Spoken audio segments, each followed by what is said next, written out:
Agents, YouTubers. Hair transplantation లో వీరిని అస్సలు నమ్మకండి. వీళ్ళు ఎవరు అనేది అర్థం చేసుకుందాం. వీరు ఒక క్లినిక్ ని సంప్రదించి తాము హెయిర్ ట్రాన్స్ప్లాంటేషన్ చేయించుకొని ఫలానా క్లినిక్ లో చాలా బాగుంది, నాకు రిజల్ట్స్ చాలా బాగా వచ్చింది చూడండి అంటూ సోషల్ మీడియాలో ప్రచారం చేస్తారు. యూట్యూబ్ ఛానల్ పెట్టేసి విపరీతంగా వీడియోలు అప్లోడ్ చేస్తారు. వీరికి తాము హెయిర్ ట్రాన్స్ప్లాంటేషన్ సర్జరీ చేసుకున్నాం కాబట్టి వీరిని నమ్మి మనం వెళ్ళిపోతాం, నిండా మునిగి మోసపోతాం.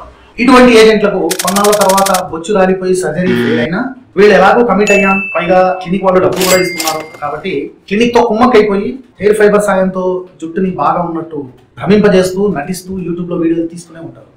సదరు పనికిరాని క్లినిక్ ని ప్రమోట్ చేస్తూనే ఉంటారు.